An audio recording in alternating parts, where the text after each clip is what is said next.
जवान जय किसान जय जवान जय किसान जय जवान जय किसान कर्नाटक राज्य रೈತ ಸಂಘಕ್ಕೆ ಓಕೆ.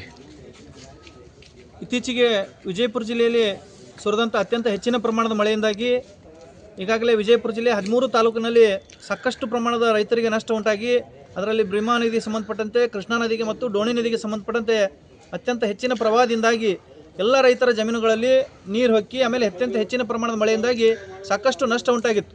ಆ ಹಿನ್ನೆಲೆಯಲ್ಲಿ ಈಗಾಗಲೇ ಜಿಲ್ಲಾಡಳಿತ ಇರ್ಬೋದು, ಕಂದಾಯ ಇಲಾಖೆ ಇರ್ಬೋದು, ಹಲವಾರು ಇಲಾಖೆಗಳ ಜಂಟಿ ಸಹಯೋಗದೊಂದಿಗೆ ಒಂದು ವರದಿಯನ್ನು ಸಲ್ಲಿಸಿ ರಾಜ್ಯ ಸರ್ಕಾರಕ್ಕೆ ಏನದ ಇಂತಿಷ್ಟು ಪರಿಹಾರ ಬೇಕಂತೇಳಿ ಇವರನ್ನು ರಿಪೋರ್ಟ್ ಸಲ್ಲಿಸಿರ್ತಾರೆ. ಅದರ ಪರವಾಗಿ ಸುಮಾರು 3.5 ಲಕ್ಷ ಹೆಕ್ಟರ್ನಷ್ಟು ಭೂಮಿ ಬಿಜಾಪುರ ಜಿಲ್ಲೆ ಲಾಸ್ ಆಗ್ಯದ ಅಂತೇಳಿ ಅದರಲ್ಲಿ ಕೃಷಿ ಇಲಾಖೆಗೆ ಸಂಬಂಧಪಟ್ಟಂತೆ ಅಂದರೆ ಒಣ ಬೇಸಾಯಕ್ಕೆ ಸಂಬಂಧಪಟ್ಟಂತೆ ಮತ್ತು ನೀರಾವರಿ ಮತ್ತು ಬಹುವಾರ್ಷಿಕ ಬೆಳೆಗಳು ಎಲ್ಲ ಕೂಡಿ 3.5 ಲಕ್ಷ ಹೆಕ್ಟರ್ ಅಂತೇಳಿ ಈಗಾಗಲೇ ಅವರು ಒಂದು ವರದಿ ಸಲ್ಲಿಸಿದರು. ಆ ನಿಟ್ಟಿನಲ್ಲಿ ವಿಜಯಪುರ ಜಿಲ್ಲೆಗೆ ಮಾನ್ಯ ಜಿಲ್ಲಾಧಿಕಾರಿಗಳು ಹೇಳುವ ಹಾಗೆ 585 ಕೋಟಿ ರೂಪಾಯಿ ಈಗಾಗಲೇ ಬಂದದ. ಅದರಲ್ಲಿ 560 ಕೋಟಿ ರೂಪಾಯಿಗಿಂತ ಹೆಚ್ಚು ಹಣವನ್ನು ಈಗಾಗಲೇ ರೈತರಿಗೆ ಬಿಡುಗಡೆ ಮಾಡಿವಿ ಅಂತ ಹೇಳಕತ್ತಾರೆ. ಇನ್ನೂ ಕೆಲವೊಬ್ಬರಿಗೆ ಏನಾದರೂ ಟೆಕ್ನಿಕಲ್ ಪ್ರಾಬ್ಲಮ್ದಿಂದ ಮತ್ತು ಅವರ ಆಧಾರ್ ಕಾರ್ಡು ಆ ಥರ ಮಿಸ್ಮ್ಯಾಚ್ ಆದವ್ರಿಗೆ ಇನ್ನೂ ಕೆಲವು ಜನಕ್ಕೆ ಉಳ್ದಾವ ಅಂತ ಹೇಳಕತ್ತಾರೆ. ಆದರೆ ಇಲ್ಲಿ ಏನಾಗ್ಯದಪ್ಪ ಅಂತಂದ್ರೆ ಯಾವ ರೈತರಿಗೂ ಕೂಡ ಸಂಪೂರ್ಣವಾಗಿ ಪರ್ ಹೆಕ್ಟರ್ 17,000 ರೂಪಾಯಿ ಬಂದಿಲ್ಲ. ಕೇವಲ ಒಬ್ಬರಿಗೆ 2,000 3,000 ಹಿಂಗೆ ಅರ್ಧಂಬರ್ಧ ಬಂದವ. ಏನು ಪೂರಾ ಸಂಪೂರ್ಣ ಪರಿಹಾರ 17,000 ರೂಪಾಯಿ ಕೊಡ್ತಾರೋ ಕೊಡಂಗಿಲ್ಲ ಅನ್ನೋದು ಒಂದು ಪ್ರಶ್ನೆ ಆಗೈತಿ. ಅದಕ್ಕೆ ಕೃಷಿ ಮತ್ತು ತೋಟಗಾರಿಕೆ ಬೆಳೆಗಳಿಗೂ ಕೂಡ ಎಲ್ಲ ರೈತರಿಗೆ ಬರಬೇಕು. ಇವತ್ತಿನ ದಿನ ನಾವೇನದ ಡೋಣೂರ 84 ಔಕ್ಲಿ ಈ ಭಾಗದ ಎಲ್ಲ ರೈತರು ಕೂತ್ಕೊಂಡು ಮಾನ್ಯ ಜಿಲ್ಲಾಧಿಕಾರಿಗಳಿಗೆ ಮನವಿಯನ್ನು ಸಲ್ಲಿಸೋದ್ರ ಮುಖಾಂತರ ಏನದ ಆ ಒಂದು ಡೋಣೂರು ಗ್ರಾಮ ಪಂಚಾಯತಿಯಲ್ಲಿ ಯಾವ ರೈತರಿಗೂ ಕೂಡ ಸಂಪೂರ್ಣವಾದಂಥ ಪರಿಹಾರ ಬಂದಿಲ್ಲ.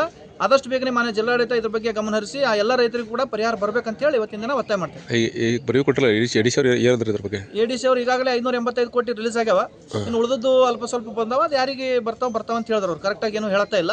ಸೊ ಅದಕ್ಕೆ ನಾವೇನಾದ 15 ದಿವಸ ಟೈಮ್ ಕೊಟ್ಟಿವ್ರಿಗೆ ವಿಜಯಪುರ ಜಿಲ್ಲೆಯ ನಷ್ಟಗೊಂಡಂಥ ಎಲ್ಲ ರೈತರಿಗೆ ಈಗಾಗಲೇ ಅವರ ಜಂಟಿ ಸಮೀಕ್ಷೆಯಲ್ಲಿ ರಿಪೋರ್ಟ್ನಾಗ ಇರುವಂಥ ರೈತರಿಗಾದರೂ ಕೂಡ ಸಂಪೂರ್ಣವಾಗಿ ಪರಿಹಾರ ಬರಬೇಕು. ಬರಲಿಲ್ಲಪ್ಪ ಅಂತಂದ್ರೆ ನಾವೇನಾದ ಜಿಲ್ಲಾಧಿಕಾರಿಗಳ ಕಚೇರಿ ಮುತ್ತಿಗೆ ಹಾಕಿ ದೊಡ್ಡ ಮಟ್ಟದ ಹೋರಾಟ ಮಾಡ್ತೀವಿ ಅಂತೇಳಿ ಅವ್ರಿಗೆ ಹೇಳಿದೆ. ನಾವು ಸಂಗಮೇಶ್ ಸಗರ್, ಕರ್ನಾಟಕ ರಾಜ್ಯ ರೈತ ಸಂಘ ಶಿವಸೇನೆ, ವಿಜಯಪುರ ಜಿಲ್ಲಾಧ್ಯಕ್ಷ. ಸಾಕಷ್ಟು ಲಾಸ್ ಆಗಿ ಸಿದ್ದರಾಮಯ್ಯನು ವೈಮಾನಿಕ ಸಮೀಕ್ಷೆನೂ ಮಾಡಿದ್ರು.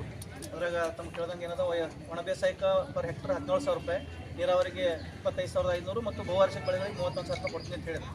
ಆದರೆ ಇಲ್ಲಿ ಭಾಳ ಮಂದಿಗೆ ಏನಾಗ್ಯದಪ್ಪ ಅಂತಂದ್ರೆ ಕೆಲವೊಬ್ಬರಿಗೆ ಕೇವಲ 2,000 3,000 ಅಷ್ಟೇ ಹಾಕ್ಯಾರ ಸರ್.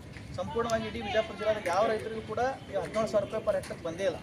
ಸೊ ಅದಕ್ಕೆ ಈಗಾಗಲೇ ಹಲವಾರು ತಾಲೂಕುಗಳಿಂದ ಸಮಸ್ಯೆ ಬರ್ಲಾಗತ್ತವ. ಸೊ ಅದಕ್ಕೆ ಏನದ ಈ ಮನವಿ ಸಲ್ಲಿಸೋದ್ರ ಮುಖಾಂತರ ಯಾವ್ಯಾವ ಹಳ್ಳಿಗಳಿಗೆ ಎಷ್ಟೆಷ್ಟು ರೈತರಿಗೆ ಎಷ್ಟೆಷ್ಟು ಅಮೌಂಟ್ ಜಮಾ ಆಗ್ಯದ ಮತ್ತು ಟೋಟಲ್ ಎಷ್ಟು ಲಾಸ್ ಆಗ್ಯದ ಅನ್ನೋದು ಸ್ವಲ್ಪ ಸಂಪೂರ್ಣವಾಗಿ ಮಾಹಿತಿ ತೊಗೋಬೇಕಾಗ್ಯದ ಸರ್. ಅದಕ್ಕೆ ಇನ್ನೂ ಏನು ಬರೋದು ಅಥವಾ ಏನು ಇಷ್ಟಕ್ಕೆ ಮುಗಿಸಿದ್ರು ಸ್ವಲ್ಪ ಗೊಂದಲಗಳದ ಸರ್. ಅದಕ್ಕೆ ಏನದ ಈಗಾಗಲೇ ಇವ್ರು ಏನದ 84 ರೈತರು, ಡೋಣೂರು ರೈತರು ಇದು ತೊಗೊಂಬಂದಾರೆ ಸರ್, ಲಿಸ್ಟ್ ತೊಗೊಂಬಂದಾರೆ. ಈಗಾಗಲೇ ಲಿಸ್ಟ್ ಒಳಗೆ ಹಚ್ಚಿದೆ, ಜಂಟಿ ಸಮೀಕ್ಷೆ ಮಾಡಿ ಹೊಲದಾಗ ಲಾಸ್ ಆದದ್ದು ಅದಾವ. ಆದರೂ ಕೂಡ ಅವ್ರಿಗೆ ಪರಿಹಾರ ಬಂದಿಲ್ಲ. ಮತ್ತು ಹಿಂಗಾಯ್ತಪ್ಪ ಅಂತಂದ್ರೆ ಏನು ಸಮಸ್ಯೆ ಆಗ್ಯದ ಅನ್ನೋದು ಗೊತ್ತಾಗಲ್ಲ ಅಥವಾ ಏನು ಅಮೌಂಟ್ ಇಷ್ಟು ಮೇಲೆ ಮುಗಿಸಿದ್ರೆ